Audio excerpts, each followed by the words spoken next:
All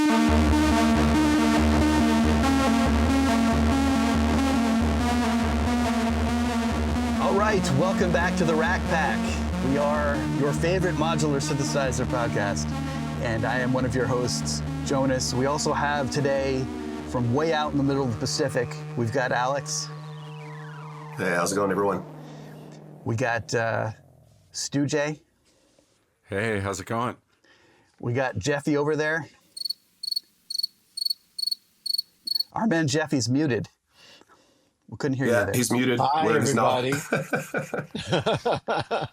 I'm not going to ask how everybody's doing because they won't be able to respond since this is a podcast. It's like a one-way thing. Well, no, we will find out how everyone's doing. We got also from across the other ocean, Mark. Hello, Synth everyone. Dad. And Mark is going to introduce. Yeah, we got a really wide coverage of the Earth today. We got a really special guest today that I'm very excited about, and Mark is going to do the introduction for us. Well, I am delighted to have somebody who I call a friend and who is just such a wonderful guy to hang out with, but also an inspirational teacher and performer of live modular techno. And that is Eric, who goes professionally by the name SURCO. For those of you who don't know, Eric has been playing electronic music live for decades now at this stage. I'd say 20 years or so maybe at this stage. And a couple of years ago, like a lot of us, he kind of became modular curious, got into the modular space, but not from the point of view of studio performances. He really wanted to play live, but he wanted to bring his unique style of improvised electronic hard techno to the stage, coming up with tunes, with grooves, with the whole performance live on the spot. A terrifying thought if you're used to kind of having everything performed ahead of time. But not only content with that, he is also teaching people how to do this. He runs educational courses. If you are curious about doing that, we can include links to that down below. And also, he is really free in giving with his knowledge on his own channel on YouTube, where he has great live streams, very welcoming, very friendly, where the audience asks questions and he answers. So I personally, and I know we all are, delighted to welcome you, Eric. And I guess I will start with my first question, which has to be the most obvious question, which is, where does the name SURCO come from? Well, thank you guys for having me. First of all, it's great to be together with you guys. I think the last time we were together was around a table at NobCon in the brew pub there, having food and drinks. So it's nice to connect with you guys again. Good to see you. Yeah, good to see you too. So the SURCO name, I'll tell you a little bit about why it is, and then why it came to be. For years, I had a couple of different aliases that I used for producing and DJing, and the techno side of that was under Eric Bingham, which Bingham is my mom's maiden name, so that was was a way to kind of have a name, but there wasn't a name. And I set up years ago a Facebook page, an Instagram page, and everything under the name Eric Bingham, and it got taken over by hackers, and Facebook wouldn't give it back to me because I couldn't show them an ID that said Eric Bingham was my legal name, because I hadn't set up an artist page. I had set up an actual human being page. And so I lost it. And I lost about, almost 10 years worth of contacts and history and all of that stuff. And so after a few months of trying to fight my way of getting that back, I just said, bag it, I'm going to come up with something else. And so it was a good time because it happened to be right at the time that I was switching over from DJing and producing to performing live. And so I said, you know what, good time for reinvention. And as you do, I went onto the interwebs and said, let's come up with some kind of an interesting name. And so I used my favorite Google Translate, and I started coming up with names that meant something in other languages for things that meant something to me in English. And I found the word SURCO, which in Spanish means groove. And so I was like, you know what? It's a cool sounding name. It has an actual meaning for what I do. And then I looked it up and no one was using it. So I was like, perfect. There it is. So it came from that. But SURCO means groove in Spanish. So when people say they're getting their SURCO on. Okay. Exactly. I Exactly. don't know. How I got my SURCO back. Exactly. That's a great story. But Stella got her Surco. Stella got her Surco back. Exactly. that actually leads The right guys at Bafaco. into one of my questions, which is that I heard you're moving to Spain. Is this true? And is this because your name has been calling you there for so many years? Yeah, actually, Spain has been calling me there for so many years. It's always been my happy place. It's been my from back in my DJ days, even prior to doing to focusing 100% on techno. I was doing house as well, and when I was a house DJ, I used to DJ in Ibiza every year, and did that for ever, and it was always kind of my favorite place to go. I loved music there. I loved the beaches. I loved the vibe of the island, and because of that, I ended up spending a lot of time in Spain. And so now, with the idea of wanting to go somewhere else for a lot of different reasons, but also having a point in my life where I can, because kids are grown. And so my wife and I are like, well, what should we do? Wow. We'd always kind of thought about retiring to Spain, and this is a pre-retirement because, we figured it was a good time to head out and go somewhere else. Barcelona?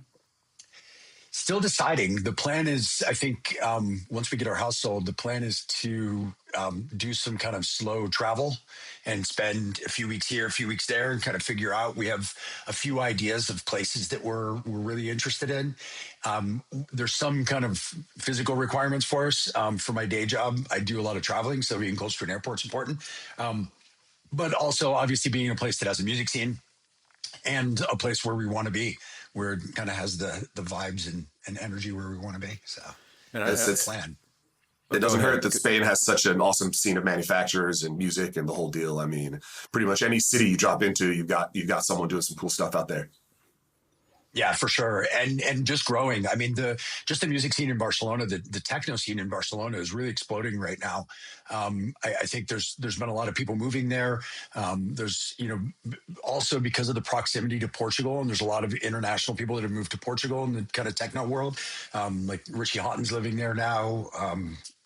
David Castellani, a bunch of others have moved to Portugal because of the music scene, because it's a great place to live. The cost of living is relatively low. And so I think those two things together, having Spain and Portugal right next to each other is really a big plus as well. I absolutely love Spain. It's probably sorry, Stu, go ahead. Oh, I was just going to say, I know you recently did a video talking about how in the process of moving, you're going to be or have been purging a lot of gear. Yes. Huge purge. It's so funny when you see sorry to jump into it. It's just so funny when you see huge purge, but there's still a wall of hardware behind you, So just the definition of purge and hardware acquisition here is slightly different. I was just going to follow up. Actually, in that live stream that I did, the why I'm getting rid of most of my gear, one of the very first comments that somebody came on to say was a comment about that. I think I clicked on the wrong live stream because I clicked on and there's a screen full of gear, and it's like, well, yes, it's all relative, isn't it? Look behind Stu right now, look behind any of you guys, and there's we all have these mountains of gear, so we can get rid of dozens of pieces of gear and still have a ton. Yeah. So, well, you can get rid of hills and still have mountains. So how do you decide? Exactly. What are you deciding what to bring with you, and how have you gone through that process? That's a great question. It's really, for me right now, I've been focused because everything is so focused on the live performance aspect of what I do. I'm kind of keeping everything that's essential to my live performances, to my live performance rig, and getting rid of things that were kind of non-essential. I had built up quite a studio for production and realized that a lot of the gear that was in my studio, I wasn't using on a regular basis. And there was this part of me that felt really guilty about that, because it's, a lot of these pieces of gear are so amazing that you feel guilty if you're not using them. And it almost felt like rehoming a puppy, right? I want this to go to somebody who's going to be happy and make beautiful music with it, because I'm not making beautiful music with it. And this piece of gear deserves that. Right. Because I'm using other stuff all the time, because I'm either, preparing for a gig or, testing a piece of gear or doing something like that. So it really focuses on that stuff. And so the other stuff was kind of being neglected. And it made me feel a little sad that I was neglecting these amazing pieces of gear. A room full of sad puppies is not a good thing. Dan, you bring up an interesting point, though. Exactly. It's like the difference between a live production setup. Like if you play live, you have a certain type of setup. And obviously, portability is a big part of that. And you've done videos on that in the past versus a studio setup. But like there's a bit more to it than just, can I pack it in a bag, right? Like how do you think about that? Like what's your mental approach to building a live setup versus a studio setup? How would you advise people who are thinking of doing that to think about it? Yeah, I kind of put things through a couple different filters, and it really has helped me with the modular world. As you mentioned, I'm relatively new comparatively, I think, to you guys, to the modular world, and it can be really overwhelming because there's this seemingly infinite number of modules that are all a bit mysterious, and they have these bizarre names that don't help you know what they actually do, and there's no real good information. So there has to be all this crazy experimentation. And so anything for me, I've found that anything that can help me narrow that down is helpful. And so I kind of put things through a few different filters. One being, as you mentioned, portability. I probably 80% of the shows or more that I play, I have to take a plane. And so everything has to go carry on because I don't like to check any of my gear. So my whole live rig has to fit in carry on luggage. So that's a real limitation for, deciding what I'm going to do. And then the other side of it is, particularly with modular, is I want things that are that have a broad diversity of sound because I am improvising. So I need to be able to kind of move in different directions. But at the same time, the workflow has to lend itself to immediacy and improvisation. And so, when I had this much bigger studio setup before I sold it, a lot of that was the stuff that didn't meet those requirements, but that I really loved. One of my favorite examples of that is the Chaos Devices Odessa. Amazing sounding module. Like I absolutely love it, but it takes 10 or 15 minutes to get it to sound amazing. And once it's not, it takes another 10 or 15 minutes to get it to where you like it again. And that just doesn't lend itself to improvisation. And so because the improvisation that I do includes all of the sound design, it has to be fast, right? And it has to have this broad spectrum. So there's a lot of things that I just can't use, even though I really love it. So in those cases, I would, maybe sample that thing and put it into a sampler so that I could play it live. But actually using the device itself just doesn't help, And the Odessa is big too. So that's another thing. It's not small. It's not small. I wanted to ask, your live setup has evolved over the years. Now it's mostly constantly. Yeah. You used to use Electron boxes at some point. Tell us how you sort of evolved your flow over the years, and it seems like modular kind of pushed out the Electron boxes. Tell us about that journey. It goes back to what I was just mentioning, where there's the two filters. There's the filter of sound and space and all of that, and then there's the filter of immediacy and being able to be used live and on the fly. So the Electron devices really sound good, and when you take some time to get into them, you can get all the stuff that you want and they sound amazing.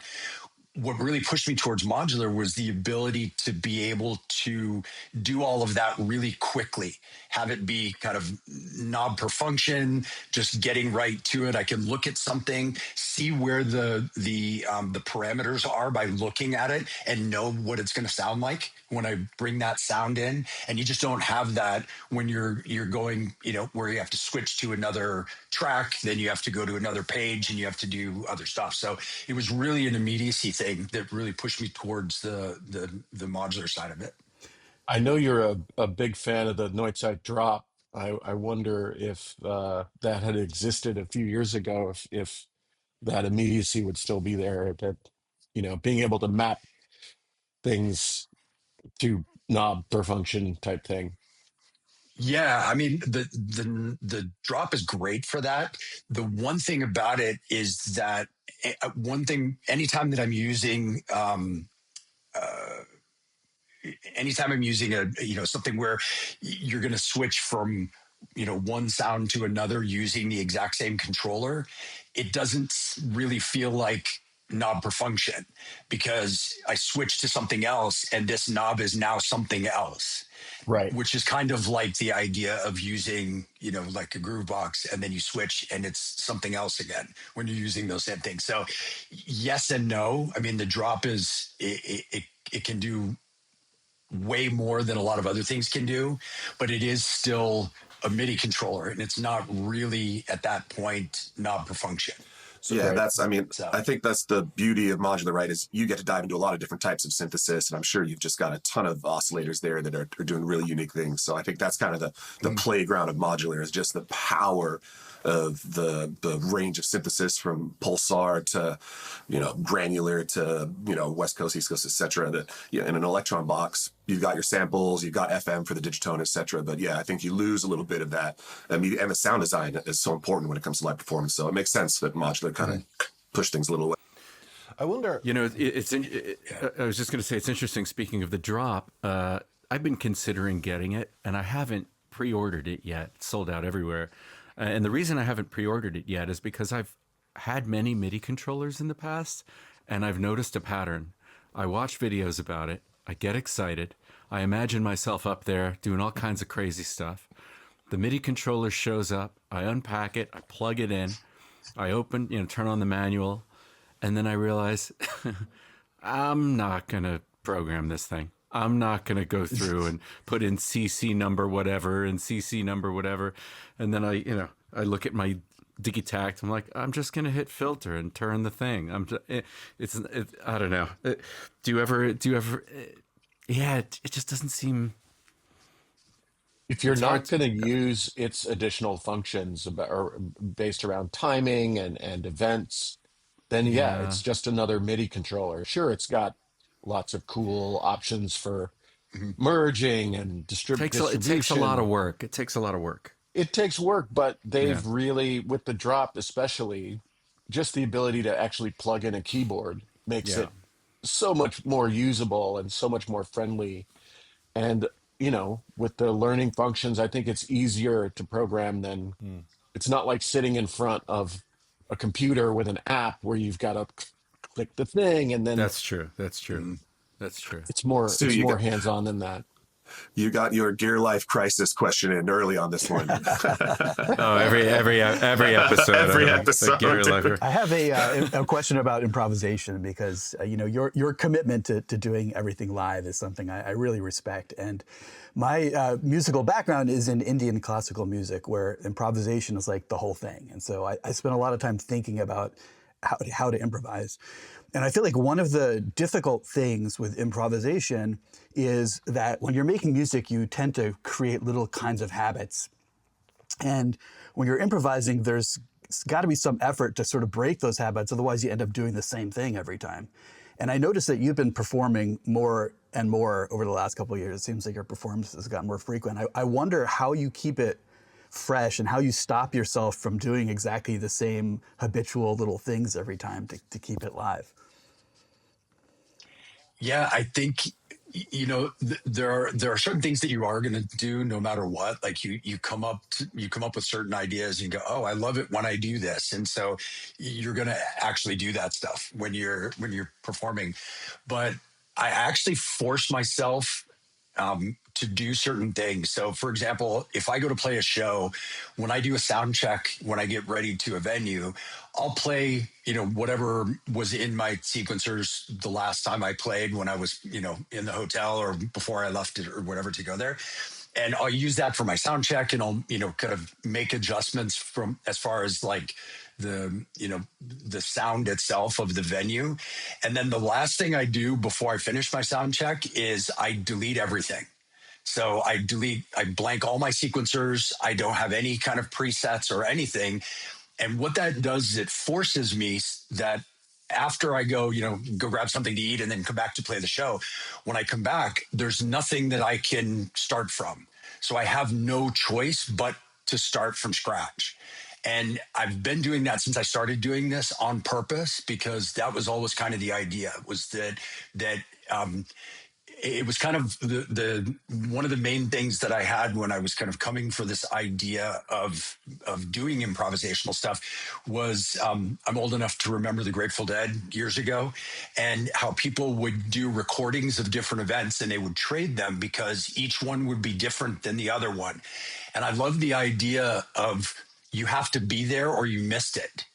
And so I really pushed myself to say, you're never going to hear this ever again. You had to see the show, right? And you're going to hear something that sounds like me next time because of the things that I do and, things that I've learned and practiced and skills and, modules that I've chosen or synths that I use. But you're never going to hear the same show again. It was a moment. It was there. It was written in the moment for the moment, inspired by the people that are there, and then it's gone, right? It was that moment, and now it's something different. And so I forced myself to do that by deleting everything. And it's interesting because that, like, 10 minutes before I start a show every time, I have this voice in my head every single time that is like, you are such an idiot. Why don't you prepare? Why don't you do this stuff? And then I start the show, and by the time I'm 2 minutes in, I'm telling myself, oh yeah, this is why. Because I really love this, because I really have a lot of fun doing this. But the 10 minutes before, every single time, it's this voice in my head. You're really walking off the ledge there. Yeah, and you're walking on a ledge, but like there's seriously there's something you've talked about a lot, which I actually find really intriguing, is you're walking on a ledge, but there is a guardrail, some guardrails you've set, right? It's not just, and I think this is something that Jonas has talked about in the past, is like music, it might have variation, but it doesn't have randomness. Like pure randomness generally is very discordant, very noisy. So we always want to constrain it somehow, right? So I think with you as well, you've spoken about this, and we've talked about it, where you're going to improvise, but there's certain rules or there's certain constraints you're going to stay inside, or that maybe I'll start with this module because that kind of worked well. I know what it's going to sound like.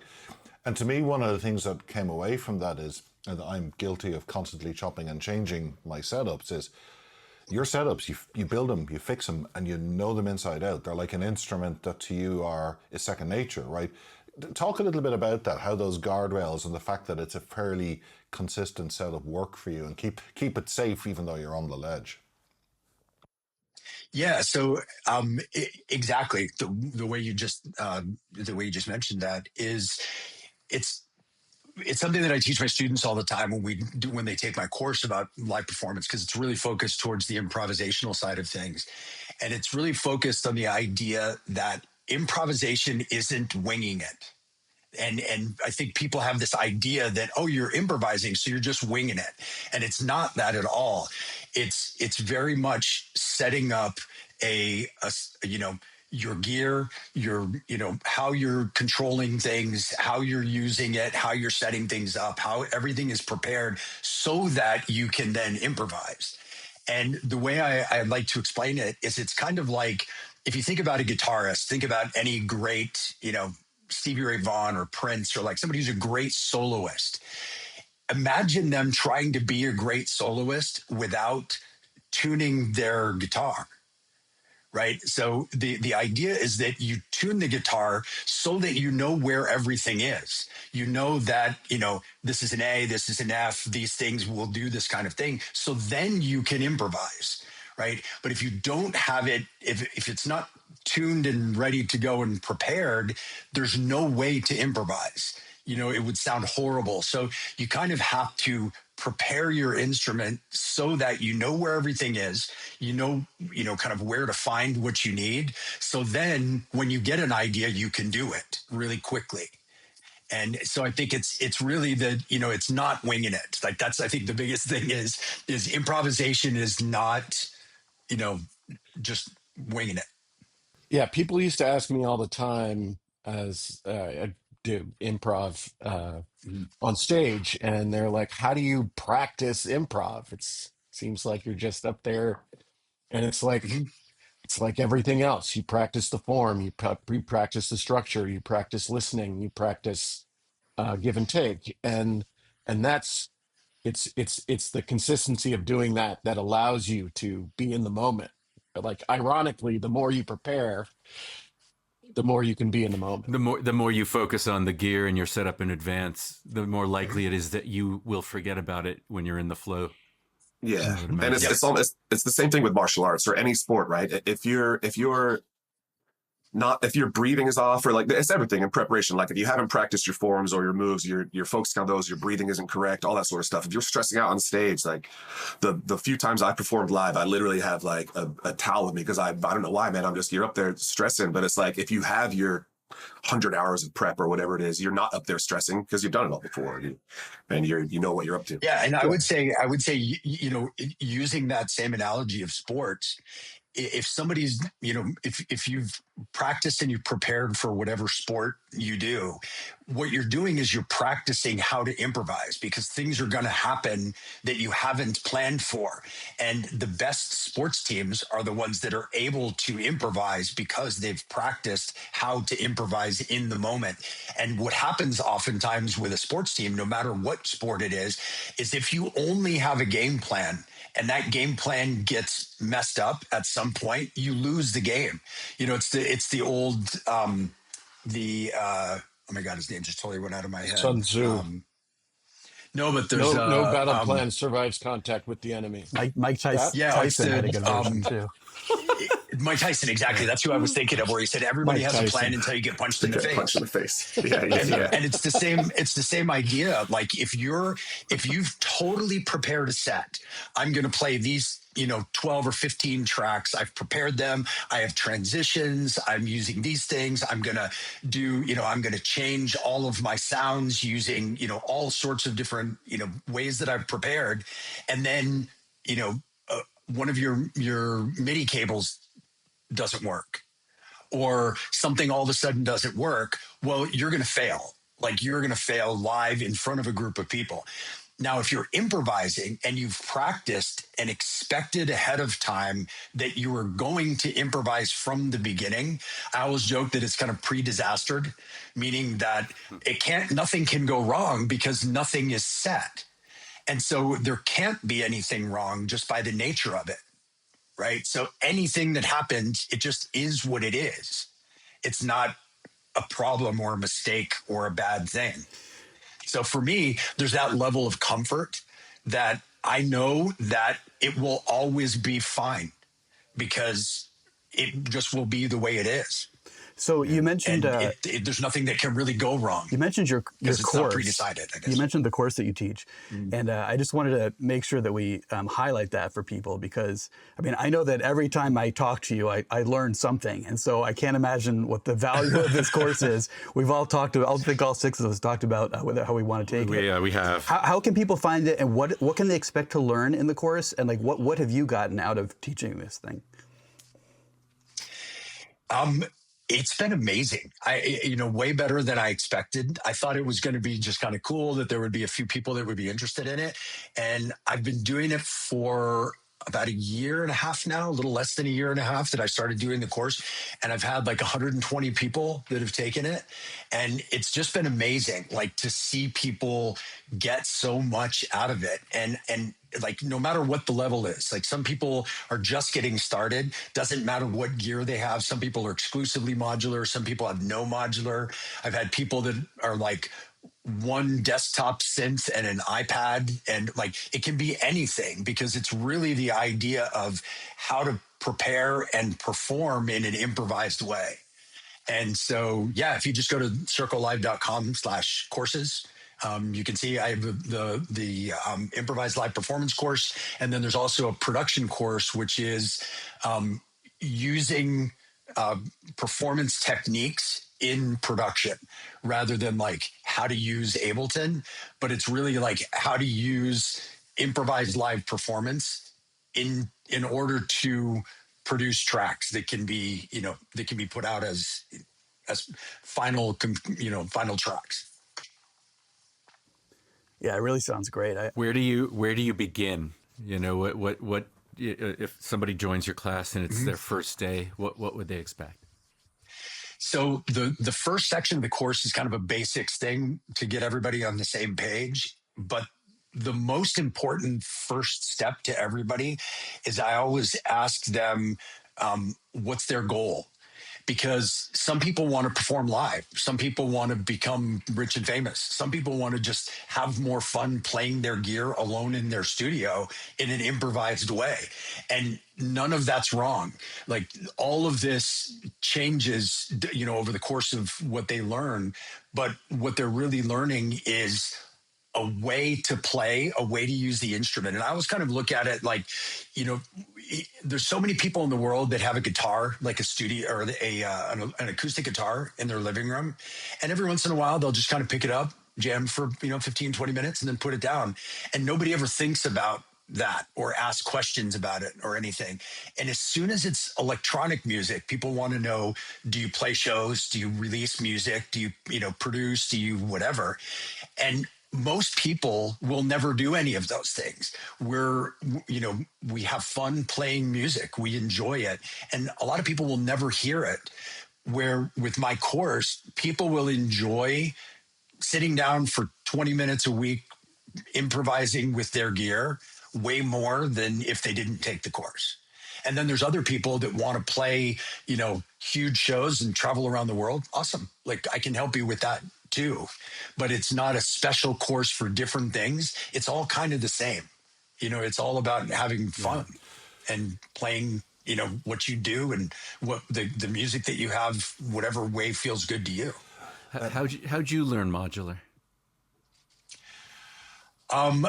That's a great question. I think I'm just barely learning how to do modular. Like it's such a broad thing, but I think, my first thing was I was interested in it. And I said, okay, well, I'm going to dive in because I want to start seeing if it's something that I do. And so I jumped in with a few friends of mine who were really, thankfully that were really super helpful to kind of get me started. And, some of them are people that have, YouTube channels, like Ihor is a good friend of mine and I use his channel all the time. And he kind of helped me offline to do stuff. It just was really a lot of friends and then a lot of exploration. I have, a lot of experience with synthesis and stuff doing stuff, in the box and then using non-modular synths. And so it wasn't like I was starting from scratch, but it was a total new universe. Very cool. So yeah, it wasn't like one thing or a course or something like that. Hey guys, sorry to interrupt. I think we're about to lose a host. Yeah, I have something that has come up here which unfortunately needs my attention. So I'm going to have to drop early, which bums me out because, Eric, I love chatting with you. And this has been a really good conversation. But thank you so much. I will be dropping off and leaving you in the capable hands of the rest of the guys. Okay, now we can finally talk. All right, now the party. Really get the conversation going. Love you, Mark. Love you, Cynthia. The funny thing is, I will say, I will say that he's the one person who's actually been to my studio. Oh, wow. He's actually been here when he came to Denver to play an event for the Modular Society. Came over to the house and we jammed for a bit, which was super fun. Yeah, we always joke that That's we see Mark more often than we see our LA friends because. He's always able to pop in at a good time. He pops in at a good time, and we leave our homes to see him, whereas otherwise, pressure to do so is low. Otherwise, we never leave our homes. Yeah. Last episode, he came in the middle. 3 of you guys are in LA, right? Or in the LA area? Yeah, we're all in the LA area. 4 of us. Four of us. Oh, okay.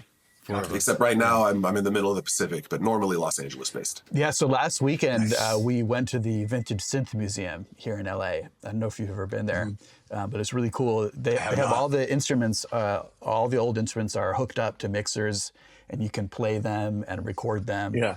And we recorded a whole bunch of sounds that we'll try to put together into something for our listeners. But it was a good time. Very cool. Yeah. I've got a question for you. So just kind of going back to an earlier part of the conversation about your move and about kind of eliminating any gear that doesn't give you the immediacy that you're looking for. So which, if any, and I apologize for the beeping in the background. I have a parrot. I'll have to do something The about parrot that. beeps? But the parrot, she beeps. I have a whole folder of parrot samples. If anybody wants to work with them, they're great. Nice. But Oh no. what, if any, of the Electron boxes are you holding on to? I'm just personally curious. Digitac 2 for me is kind of like, it's so good for so many different things, and it's so immediate and so quick to do stuff. And it's kind of a, it's just a real workhorse that can do so many different things. I think about, I'm probably going to repurchase something that I sold just because of that same kind of idea, which is an Octatrack, and kind of having it just as the Swiss Army knife that it is for all sorts of things that it can do. It's just such a great piece of gear to have to do. It's kind of like, in the modular world where you have those certain modules that can be anything, right? Like a PAMS or something like that you can use for whatever. The Octatrack is kind of like that for me. It's like, oh, I need a sampler. Oh, I need a drum machine. Oh, I want something to chop this. Oh, I want to record. I want effects. And it can just be whatever it needs to be from that in that moment. So yeah, I would say those are kind of the two for me right now. We've all been there with the repurchasing things that we've sold. We've talked about I'm that. on my second Octatrack for sure. I've heard from a lot of people that the Octatrack is the number one most repurchased piece of hardware. Interesting. It's a thing that I know people that have sold and repurchased their Octatrack 3 or 4 times. And I'm on my third at, Digitone. Yeah. You didn't look at the Toneverk at all, and you're like, maybe I'll hop onto that train. But you decide I did. I actually had one for a little bit. I used it. I did a video on it. I think it's an amazing device, and I really like where they're going with their new platform, which it's kind of an entirely new platform that they built the Tonework around, and you can kind of see how that's going to build into new devices over the years, which I think is amazing. It as its own device is not something that I really need as far as the way I perform. Like, for example, I don't use any polyphonic sounds in my performances or my production at all. And so to have something that's really focused on being a polyphonic device just kind of doesn't make any sense for me. But for some people, it's exactly what they need. And then it has a lot of stuff to it that it can do that no other device can do, which I think is really interesting as well. That was a really good video, by the way. I was part of the audience on that one. Really, thank you. Very measured and informative walkthrough of the Toneverk. So I encourage anyone who's curious about it to check out that video. I try to do that with every device that I talk about because I don't think there's anything that's better than anything else. I think that there are things that are better or worse for you or for me or for whatever the use is, but that doesn't mean that something is good or bad. And I think that, one of my pet peeves, I have 2 big pet peeves of the online world of synths. One is just 2? Is 2 big ones. One is the read the effing manual group is a huge pet peeve of mine. And then the other one is the people that say this is the best or this is the worst or this is good or this sucks or whatever. And it's like, it's all good. All of them are good for different things and different people and different uses. So find what's good for you, create a setup that works for you, a workflow that, works the way your brain works, and it's going to be great. Yeah, and there's no reason to I have just some rip on modules something that else. make really good door stops. Yeah. I was going to say, I think Speaking of modules, the Toneverk has been almost a great scapegoat for all this stuff. Why doesn't it do this yet? How come it doesn't do that? Why isn't it how come it's not an Octatrack? How come it's not a Digitact? Kind of nuts. That always cracks me up. Yeah. It always cracks me up. It's like if somebody got, a vintage Moog Model D and said, this is awful because it doesn't sample. It's like, yeah, it's not a sampler. One of my pet peeves is directly related to what you're saying, but it's the Rate My Rack crew. And it's like, I'm are you using them? What do you want me to say about this collection of modules that you... What are you trying to do with this group of modules? What is your skill set? What are your goals? Is there my thing is always, you have fun? Cool. Yeah, you have fun? Great. Amazing. Speaking of modules, though, I just wanted to ask you, Eric, what are a couple of your favorite modules that came out in the last year or so? Since we're getting toward the end of the year, it's like, what have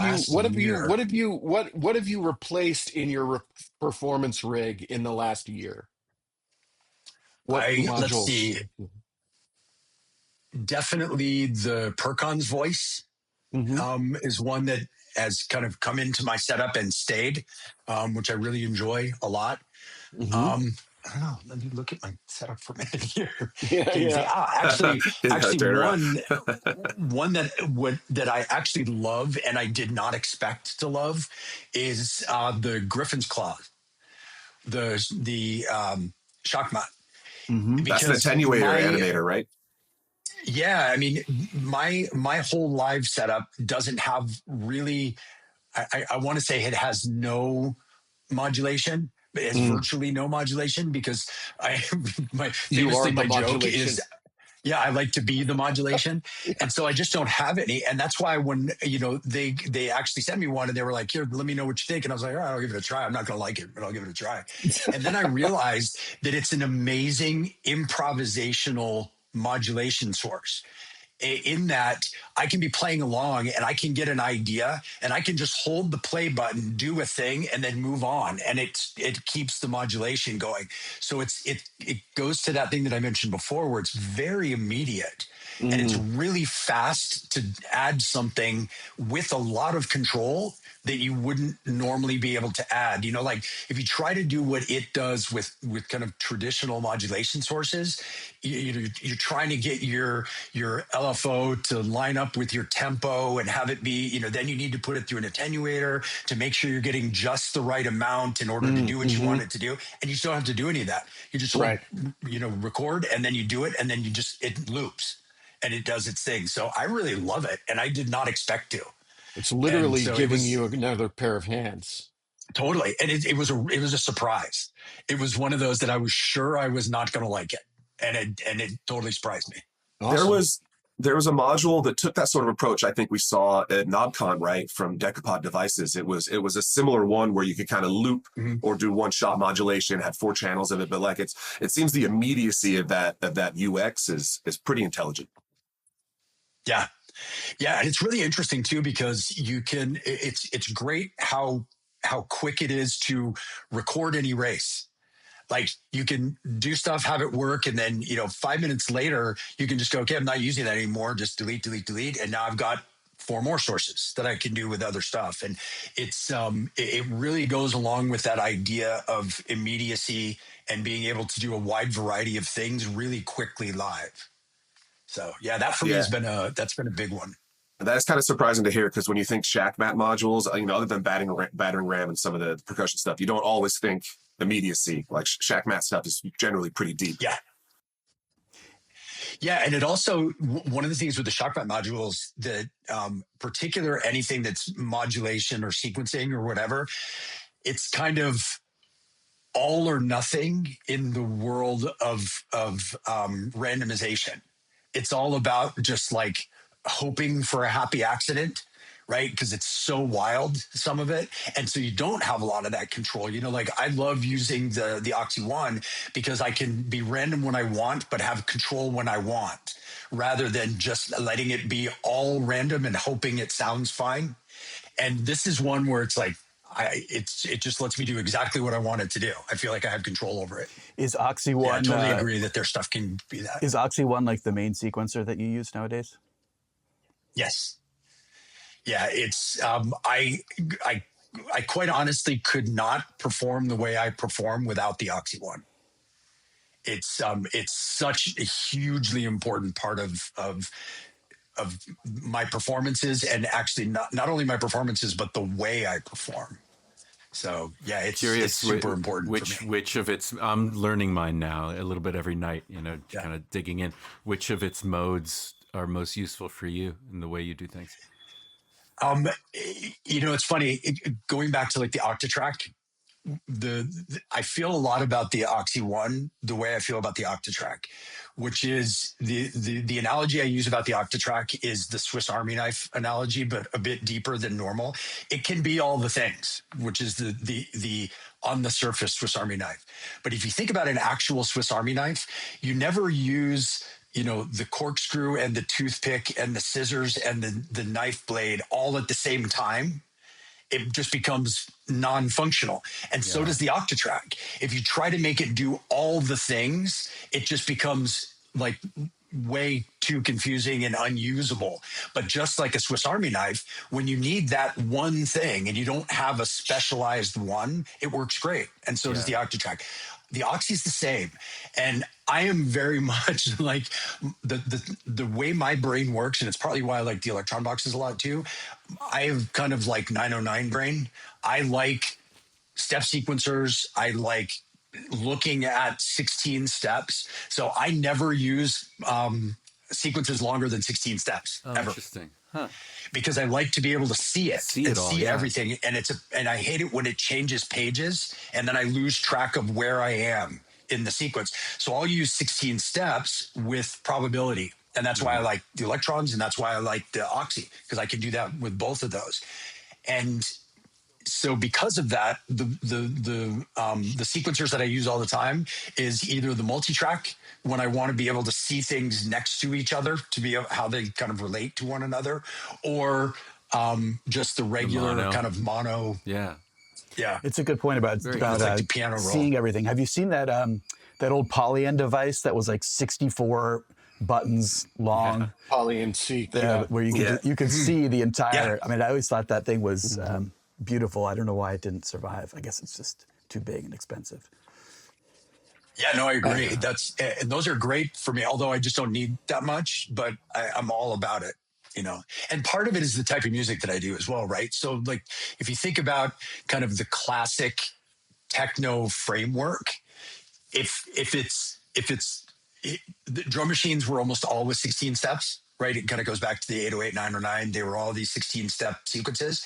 And a lot of the tonal stuff was kind of based off of the 303, which was 8 steps, right? So it becomes this kind of groups of 8s and 16s.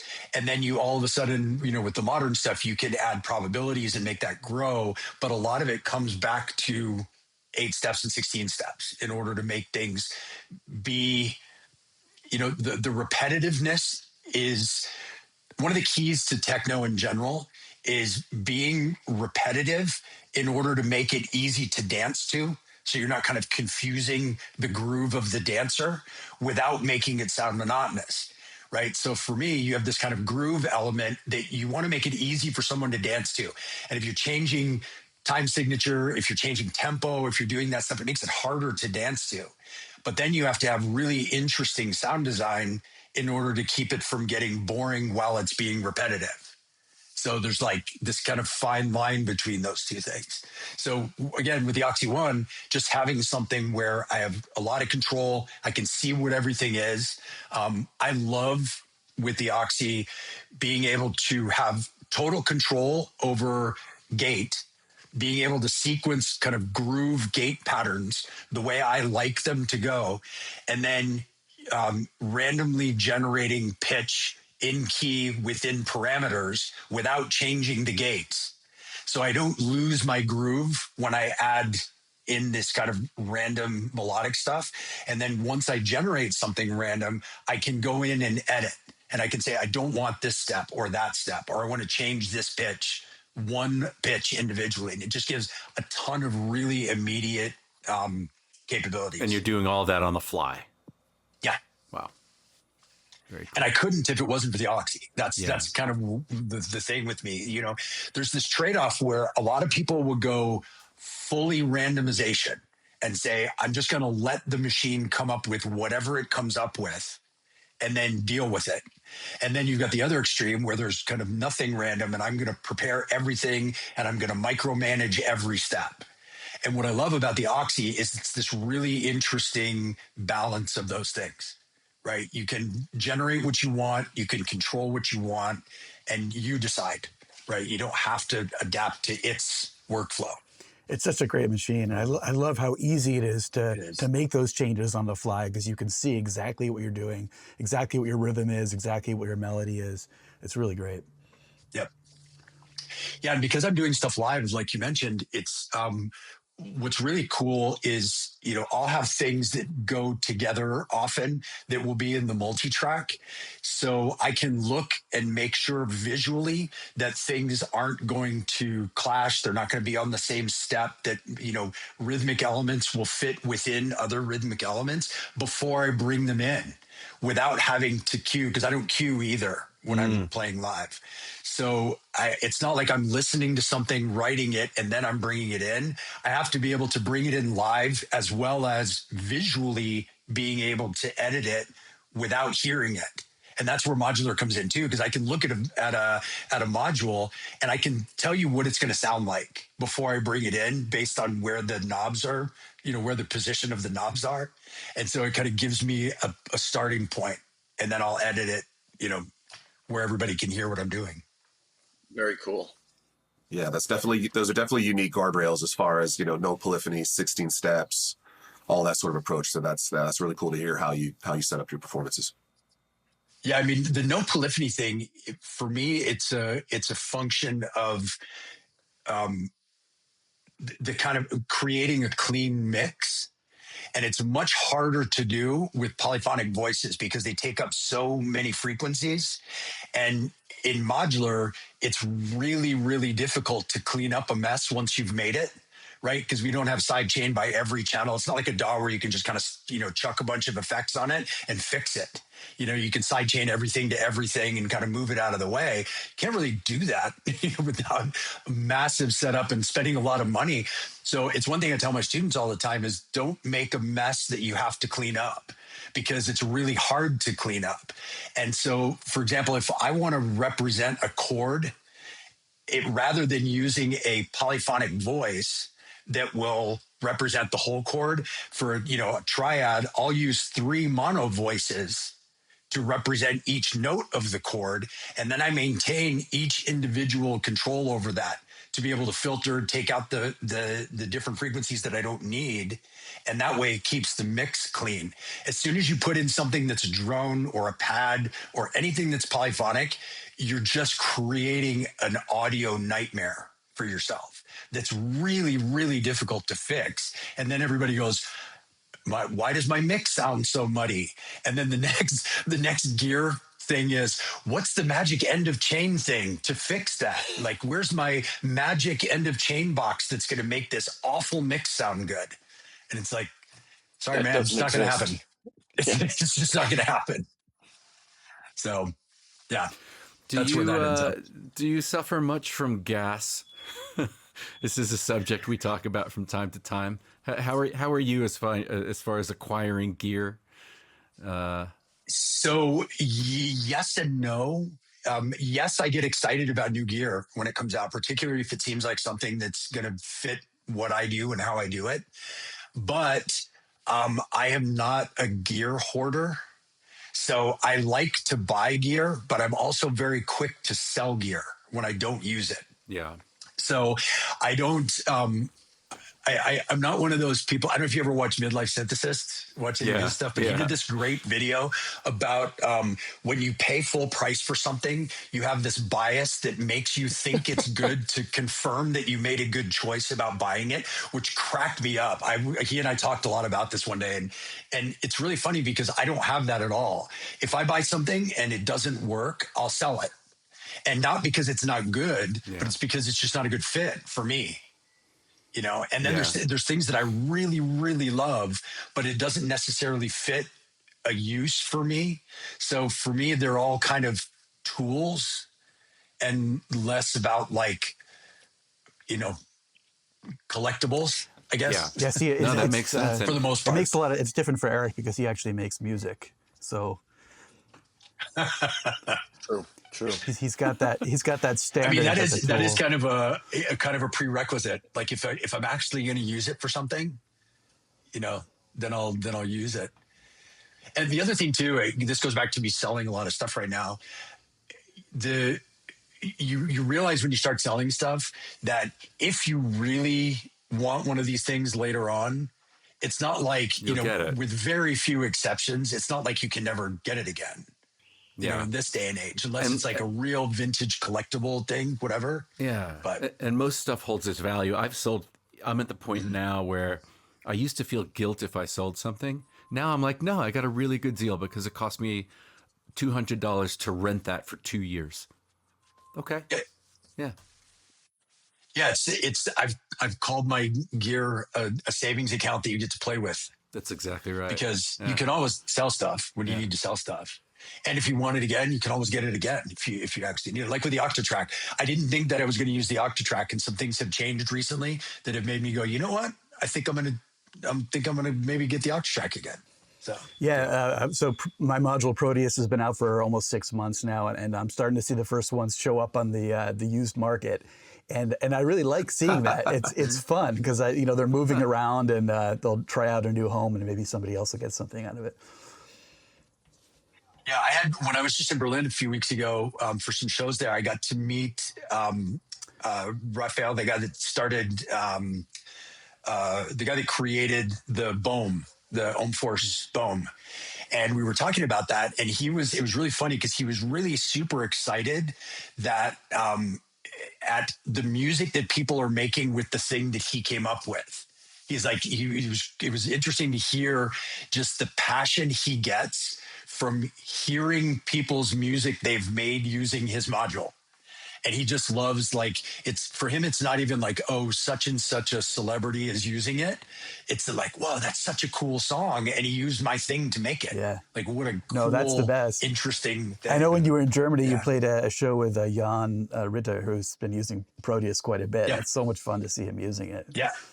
Actually, I have a question about that. So it seems like you've been traveling around a lot. I mean, we're almost out of time, so maybe this will be our last topic. But you've been sort of touring. You did a bunch of shows in Europe. I know you're someone who has always traveled a lot, but like, how have you been enjoying that? Is it like become a grind after a while, or are you just like happy to do so many shows and see so many new people, or what's it been like for you? I love it. I mean, it's, for me, being able to travel and play shows, it's kind of like, it's like taking a music vacation and going somewhere else and hanging out with music people and playing a show. And it's, I really enjoy it. And particularly the shows, I play a lot more shows in Europe than I do in the US. And a lot of that is because the particular music scene for the type of music that I make is really good there. And the audiences are looking more for the particular type of music that I'm doing. So it makes it really fun to play to really receptive crowds. So I love it. And I love traveling anyway. So, even if I wasn't doing a show, I would like to be traveling a lot. That's just one of my favorite things to do. So it's just a great excuse to be able to go do stuff like that. While Mark is gone, I have to say, back to the issue of carrying your gear around while you're traveling. It's really nice to hear that you do everything carry on. Mark's approach that he recommended, I can shame him for this now because he's not here. The Mark approach to carrying gear is to stuff it in a suitcase and wrap it in some jeans. I just wonder, nice. How bad do you think that is? Is he really playing with fire there?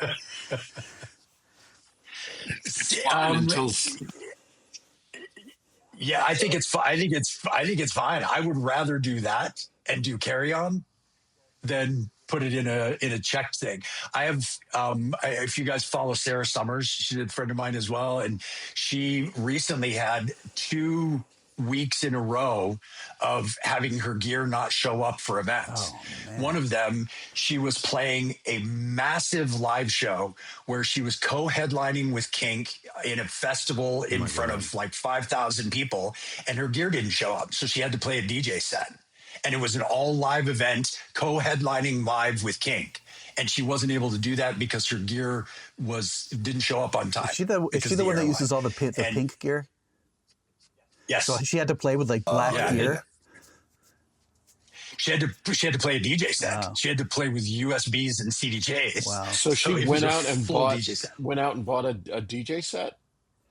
No, I mean, if you're going to play a DJ set, the gear's all there. It's all there. She did have to prepare all the music. So what she had to do was go through, and she still played a full set of her own music, but she had to download all of her music into files into Rekordbox to be able to load onto a USB, to load into that. And she hadn't DJ'd before. What a nightmare. She had to learn how to use the gear. Oh, wow. Yeah. She hadn't DJ'd before? No. It was her first DJ set. That's wild. I feel like she's going to be adjusting how she travels with her hardware then moving forward. You'd think so. I saw her when I was in Berlin, and she's like, yeah, I should, but she's got so much stuff. And she basically has two of the large-sized, I can't remember the name of the company that makes the cases again. The Pelican cases? Two of these large-size... Amalgamon. Pelican? No, but... probably like analog cases or something like that. No, it's they're the ones that are like hard shell cases with the foam inside. Pelican cases, exactly. So she has two of the full size check bag Pelicans that she loads up all the way to the maximum weight that they can be and still be checked on. That's how much gear she travels with. Wow, she should just get an OPXY now. Just use that. Yeah, I when I traveled to Europe, OPXY and Octatrack. I got a Pelican case for taking my gear to the Lady Europe. Starlight did that a few years ago. She went from her live set was a modular case with an analog rhythm and an Octatrack. And she basically took her modular case, recorded all of the stems, and then uses them in the Octatrack. So she doesn't use modular live at all anymore. Wow. And that was all to be able to travel, really. Right. Wow. I had no problems with the Pelican case. I have the one that's like the biggest one that you can take without it being oversized. And so I can put a modular case and some other gear inside of it, and done it a couple times now, and it was no issue at all. But that would really suck if it just didn't come through. I can't imagine. That's the thing is it's protected, but that doesn't mean it'll show up. That's what I always would worry about. Alex, did you have a question? Yeah, it sucks because we're so close to the end. There's two really technical topics I wanted to bug Eric about. We definitely won't have time. One of them is that whole Exelon ecosystem, your mixing ecosystem, how you approach that, because I think you have a unique approach on that and a really intelligent one. And the other one I was gonna bother you is I was trying to remember from your last performance if you're doing any live patching. And I think that's one part that I was curious when it comes to your improvisation. I'm literally trying to flash back, and I can't remember through all the flashing lights that were blasting at us behind you if you were actually messing around with your patch cables or not. But do you do any live patching when you're improvising, or you're like? Because before I set up a case, like I can patch a case without hearing anything, without it powered on. Like I think most of us probably know how to do that, but when it comes to actually pulling cables and popping them into new locations and adjusting in a live flow, that would give me a couple of second thoughts. So I'm curious if you do that at all. So the only live patching I do is now due to the Griffin's Clubs. And so I'll patch live with that, where I'll get an idea, I'll patch it in, and I'll record the thing and let it go on. But because I don't have any real modulation, there's really nothing for me to patch. Like I'm doing the modules that I have are modules that I can modulate myself rather than having things patched to modulate, because it's hard to set up patches and modulation if you don't know what you're going to play, right? You don't know what sounds you need. You don't know what tempo you're going to be at. You don't know what's going to go with what. So you can't set up anything. And like you said, it's hard to do that in the moment. So like I mentioned before, if you were going to do like an LFO, not only is it the timing of the LFO, but it's the, putting it through an attenuator, doing that stuff, deciding what it's going to go into, then figuring that out. Like that's really hard to do on the fly without something like the Griffin's Claws. So no, I don't really, other than that. Yeah. And then what was the other? Oh, the Exelon. The Exelon mixer. Yeah. So what I do with the Exelon is I have obviously kind of the traditional mixer side of it, where I've got, all my voices going into different channels. I've got the expander. Then I also have the small expander that doesn't have the faders. And I use that to bring any external devices into the mixer so that the mixer is still kind of my master mixer. So if I'm using like an Electron box or the 1010 black box, those are coming in through that other side. And then the other thing that's really important with my setup is I use the IO module, which for those people who don't know, it's connected via ribbon cables that are behind the scenes. And you can decide if it's pre-fader or post-fader. And it gives you access to those outputs without changing your mixer. So like if you were using something like an ES9, you have to repatch in order to make that go out to multi-track. With this, all I have to do is just patch into that, always available pre-fader output, and then I can just record those. So what I started doing just recently, actually on this last trip to Europe, is I got a 1010 Blue Box, and I set it up to be my multi-track recorder for my live sets while I'm performing live. So I just set it next to my rig. I patch out from the IO into the multi-track of that, and I just hit record when I play. And then what I have in the end is a recording of every stem of my live set that I can then import into a DAW, and I just have endless sample packs that come from that in order to be able to turn that into productions and tracks. No, that's such an intelligent approach. Yeah, it makes sense because you can the pull. IO you can use it for other stuff as well, which is really cool. So, like for example, one of the channels is a kick track, and if I have a pre-fader kick, I can just patch that into the input on an Electron box and use it to trigger the side chain of all of the channels in my Electron box. So I can, you can use those things for other things as well as kind of recording and outputs. You see what I'm saying? How I learn something every time I talk to you? That is an idea I'm totally going to try. I have the IO and I've never done that before. Ladies and gentlemen, I feel you the too. same with everybody that I watch. Like I learn stuff every single time I watch these. One of my favorites is Ura, and I talk to him all the time about gear and stuff because we have a lot of similar gear, and our music couldn't be more different. Right. But every time he does something, I'm like, oh, that's such a good idea. I could use that in my stuff, not to make music like him, but it's such a clever idea. Ricky Tina is the same way too. Like I'll get these ideas. I'm like, I'm not making groovy house music, but that idea of the way to use that thing is so interesting that I can do that too. Or is such a Zen guy. I love watching his stuff. It's great. Yeah. Yeah. I feel better. I was so excited. He just got to play at Berghain a couple weeks ago. Yeah, I saw that. Super stressed, but super excited about it, which was awesome. I'm so happy for him. I just feel better about life after watching his stuff. Yeah, super good guy. Love that guy. That seems like a positive note to end on. Yes, Eric. Thank you so much for joining us. It's such a pleasure to talk to you as always, and we really appreciate you coming on. Yeah, thank you guys. Thanks for the invitation. It's been a lot of fun.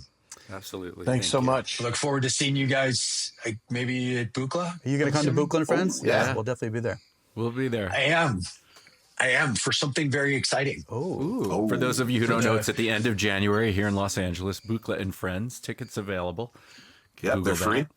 Yeah. And as always, there might just be a super interesting game-changing product that I have been working on with the company that may be showing its face for the first time at Buchla. Wow. all right. We'll see what that looks we like. might have to have you back on. I was just going to say that to talk about it. Exactly. Absolutely. Alex, do you want to give our socials? It is just at Rack Pack Podcast for TRP. We are going to get this correct, at Rack Pack Podcast. And then, Eric, how about your stuff? How can people find you? SURCO Live, at SURCO Live for whatever. It's my website is SURCOLive.com. Instagram, all that stuff is SURCO Live. So. Awesome. Great. Groove with SURCO Live. All right. And we'll see you guys. Thank you guys so much. Yeah, it's been great. I appreciate it. And we'll see our audience again soon. We got plenty more episodes planned. So subscribe to us if you're not already, and we'll see you next time. See you next time, everyone. Bye-bye. Take care. Thanks.